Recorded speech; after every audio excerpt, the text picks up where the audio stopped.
Afternoon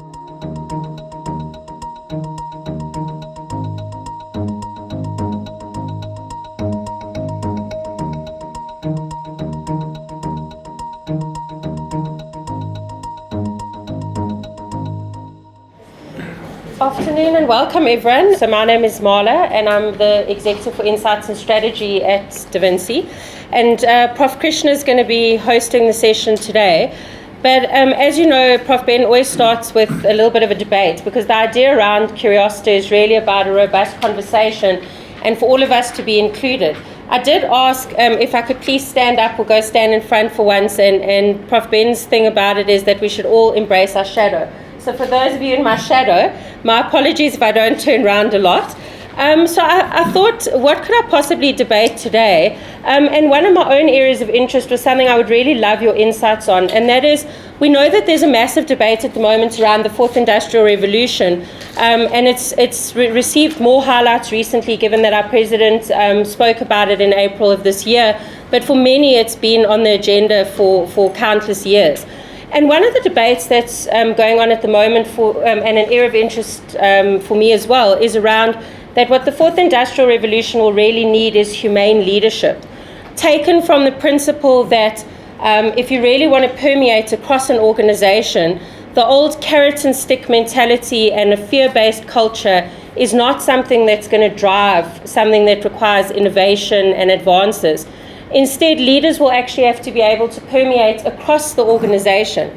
And in order to do that, you have to show trust. You have to give people respect at multiple levels. And so quite a lot of it, the debate that I've looked at has spoken to this concept of humane leadership. And I don't really know what an organization run by a humane leader would look like. And I'd be interested to know your views on what type of, because I've got an idea in my own head of what culture I think might come out of that and what climate. But I'd be interested about the characteristics of such a leader that could drive something like technology, innovation, and various things, but also be someone that has that balance of humanity and doesn't rule or lead by fear. So I'm just going to open it to you guys to kind of give me your views and thoughts as well on that. Yeah. Thanks, Marla. I think our guests are specialists in that area. Will give you space when you do your presentation. I think otherwise you might dominate the conversation because they exactly fit into the theme that you mentioned. I'm going to provoke others around here. Kromet, what do you say about that? And I struck a very unusual balance where we had a conversation. I asked, what are the things that are important in each of the people who reported to me? I found that there were those who needed to be free on certain times. For example, there are those who would not be able to do anything on Saturday. There are those who needed free time at 12 o'clock on Friday. So we then said we are going to accommodate each one of them because these things are important, they are an integral part of their lives and their beliefs, and we accommodated them. And what was surprising is that instead of productivity going down, you could walk into the office at 12 o'clock midnight, you find people working because it ceased to be you must be present to be seen.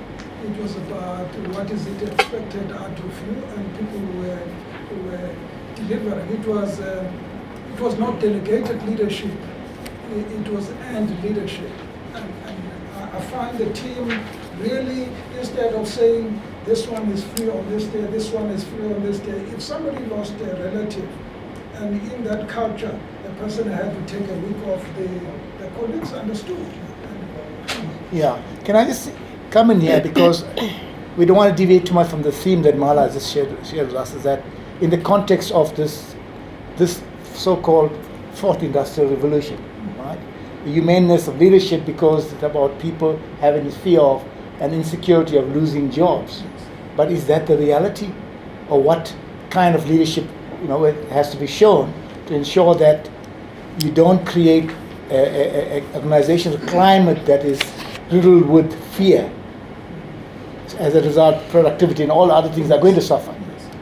But what I did also like about what you spoke to was the fact that you're bringing in that element of trust. And obviously through trusting your employees, the climate within your organization obviously was considered to be a more trusting environment, so people felt trusted and therefore sort of achieved in terms of that. About the rule says you must be here at 8 o'clock and leave at 5.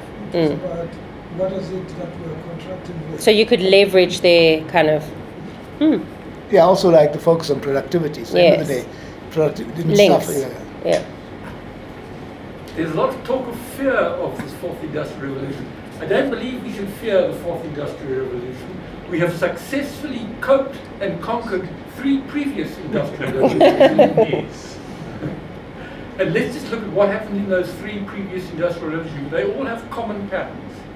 One, there was a new source of energy, whether it be steam, electricity, or computer power. There was a new form of communication. In the first industrial revolution, it was actually with transport systems developed, railways. Similarly, in the second industrial revolution, you had new source of energy with electricity and electrical motors, improved communication in terms of telegraph. I mean, for the first time, you were able to send a message at the same time from London to New York. Right? That was a great advance. So when we just look at how we coped with these industrial revolutions previously and get guiding points as to how we cope with the present. Okay. Yes. I think when we're looking at this point about actually you made or not, I think we're trying to look at it and disconnect it. So we're not connecting the two as one. I think what Brian is just mentioning is that we're now looking at this fourth industrial, like people are losing jobs and this is the biggest scary, like it's us against technology. And then it's actually humans creating that. And then that technology is actually designed for people. So I think we tend to miss the picture of saying this thing is coming, it's coming to attack us, our job. But it's there to actually improve our jobs. And what Brian just mentioned over here, which I look at it, is that there's jobs that are actually, we tend to look at it from jobs that we're going to lose jobs, but we're not looking at it from what kind of jobs are actually going to be being implemented from that journey. Because if you look at the way that things are going, is that I think it's all about, we have reached to a point where we became too comfortable, where we didn't want to actually reason. And I think when now this was happening, now we're like, oh, now we need to reason, but we reactive and not proactive. So I think that is what kind of leaders that we're looking for. We need to actually stabilizing that, but this is what's happening, but let's change direction. I think that's what I would actually look at. Okay, Francois, sorry, hand there, sorry. And here in front. Yes, sir. I like what I'm hearing. But I'll deviate slightly, and I'll come back where we started. It's one thing to think from where we are to where we're going. Then we have linear thinking. It's another thing to think from where we are going to where we are. It's almost like a Hebraic sort of thing, writing backwards. And if you are talking about first in the Industrial Revolution, second and third, we again are in the same catatonic stupor, where is 5, where is 6, and where is 7? And what is it that is on 6 and 7 that we can do on 3 and 4? Is that not planning? Rather than for us to have this overtaking, cliche of fourth industrial revolution. All of us, okay, we are all there. And 2 weeks later, sorry guys, the transport is moving to 5th and 6th. Can we have a plan exactly what does 4, 5, and 6 look like? I want to submit to you the 7th industrial revolution, where we produce nothing but have everything. That is where the Khoisan is living. No insurance, no car, nothing. He makes nothing, but has everything. Is that not the ideal space of life? Rather than us driving on consumption, of creating things, destroying nature, and we're saying we're developing. I mean, imagine. Let's make And Africa you are a winner of our debate next month. let's make Africa a concrete jungle. Let's make Santan the whole of Africa. What quality of water are we drinking? What quality of air are we breathing? What sort of space have we created? There's not this industrial obsession of concrete and technology actually coming at an expensive price of reducing the quality of life to the quantity of concrete. You've just added something to this very, this session we're having is about Curiosita, where you kind of thought outside the box, as it were, in terms of our thinking. Because all thinking about the box and think. So it's because this is the platform for transdisciplinary engagement, exploration, and creativity. So we need to think, we're all thinking linear, as you say. Yeah, so Christian? I will going to add to what Brian was saying. So history has this interesting trait of it repeats itself.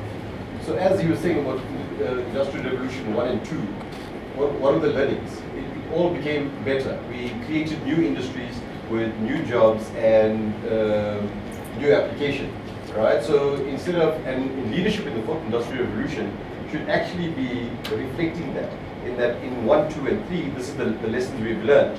So chances are history is going to repeat itself in terms of new industries, new worlds of work, and obviously new jobs. Francois, maybe you want to add something here, please. Yeah, I think I'm going to cover some of this. You're going to cover, okay. So that Yeah. we give other people a chance. Yeah, so my thinking is that from a marketer's perspective, is this fourth industrial revolution a fashion or a fad? Or is it something that it'll just pass us by and we will just adjust and carry on and get prepared for the seventh industrial revolution? I think people become very fearful of technology and very fearful of the thing named the fourth industrial revolution. But I think today's science fiction is tomorrow's norm. I was citing an example, just before the session. If you think about street vendors and so on that used to operate in cash or whatever. The other day I was parked at the traffic light and the guy washing my window had a Zapper scan code for me to pay. Is that not embracing the fourth industrial revolution? Absolutely. Yeah. Is the shadow in your, there's a hand? My shadow. I'm sorry, I'm sitting at the back. Sorry. Why is technology moving to stage 1, 2, 3, 4, carrying on to infinitum? Okay. I mean, stage 1, they needed something to create something to react to. So someone created that in order to increase his wealth. Okay. Then you go to the second one. Someone thought, hold on a second, population's growing. How can we get everybody into the same space? So we create something else. And this is how it's been going on. But everybody is looking at your state of communication, the way we do things. But are we healthy in any way? The wealthy are getting wealthier. We are just following the trend because we cannot do otherwise without the technology that's been created. So we have to look at something and I'll say, if we're healthy, we will be wealthy, okay? Money has been created so you can barter, but that was created in Mesopotamia by a woman a long time ago. Now we can call it a woman because of the bartering system, but we need to look at it and say, guys, where are we going? Because people are using technology to communicate faster, to create things faster. All right, I'd like to bring us back to the topic in terms of the humane leadership. I think we're drifting a little bit. Let's come back in terms of leadership and look at it from that aspect as as Marla said, in terms of just bring some But focus. leaders are using this as a tool to benefit from it. And we are the black sheep, we are the sheep following with our heads down. All right. Marla? Are there any closing comments? I think the idea around this is really just to get us kind of thinking, and there isn't actually an answer to it. One of the pieces that's published quite a bit as well is around the fact that in all these spaces, the human element and who we are as individuals and what we contribute as individuals will remain the most critical aspect. Things like critical thinking skills, problem-solving skills, those type of things are also an important aspect. So I guess from an educational institution, we as DaVinci need to be asking ourselves, and as lecturers and faculty and students, is what graduate attributes or characteristics should we be actually equipping students with in order to cope with any revolution that comes around? And I think those are the aspects that we should really consider as well.